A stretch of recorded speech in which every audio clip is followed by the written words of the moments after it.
Alright, this time I think we'll do a change of pace. Instead of looking at a joseki, we are going to in fact look at an opener. We're going to look at some Fuseki.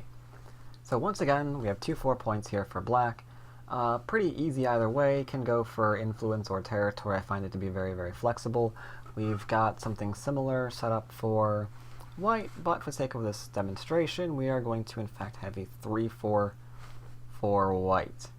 Now, one very common response here, yes, you can go and do the pincers that we've looked at, and you should by now be fairly comfortable with them. You could as well simply take territory, which gives options to both parties. Black can go off and play something as simple as a joseki,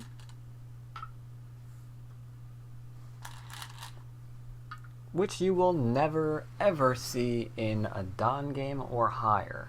And the reason for it is this is regarded usually as a little bit slow. I mean, white can put pressure here and send him play elsewhere.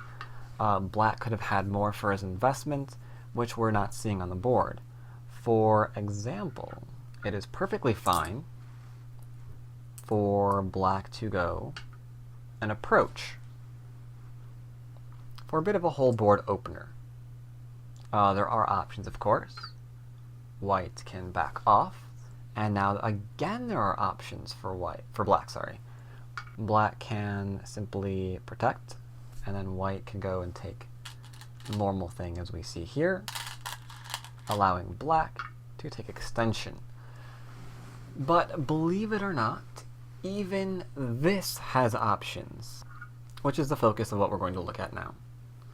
Because we could do this.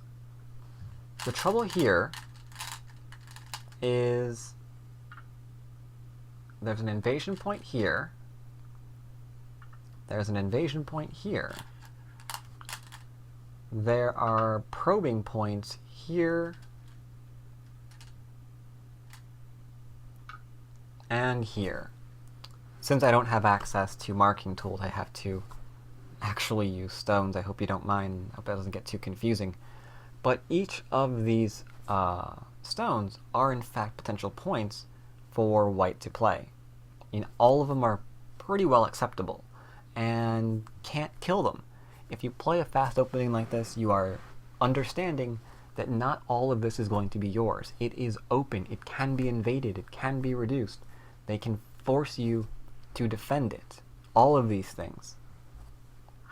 So it is perhaps because of that that we're seeing something a little bit more interesting instead. We have seen a little bit of a resurgence of this play.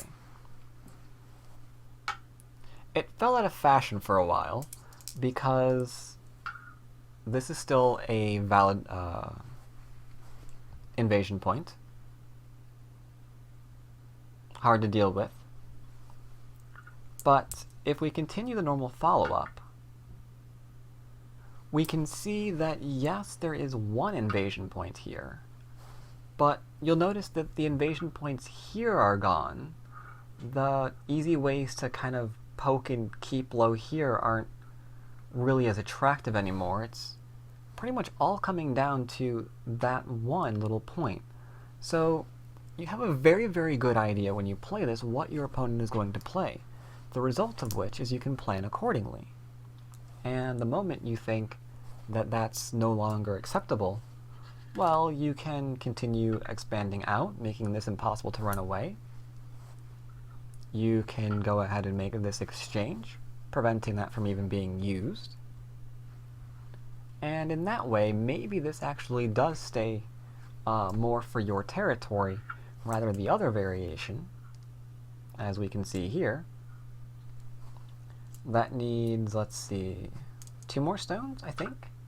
1 here and 1 here to begin thinking that this is still going to stay ours. And even then, there still exists that little pokey point. Maybe it doesn't live, but maybe it's still going to be annoying and maybe forcing you to kill it off in some fashion.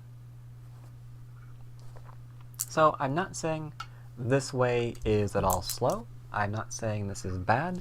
I am not saying this isn't seen anymore, but this particular way of development has fallen a little bit out of style. Granted, it does also leave the available option of white poking here.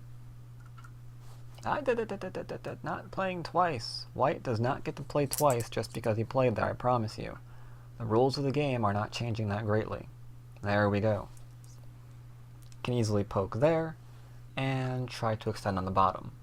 But that's the nature of any kind of thing, either you're looking at a joseki, fuseki, whatever.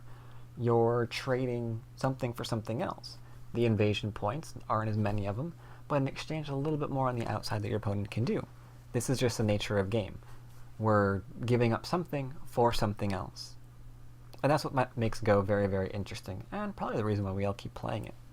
So I wanted to bring that to your attention in case you are a big fan of playing this, and you are thinking to yourself, maybe, just maybe, that's getting rather old and tiresome and you don't like playing there anymore. Well, go ahead and give this variation a spin. You might find it more to your liking. Now, with openers like this, you probably want more detail as to everything that can occur there.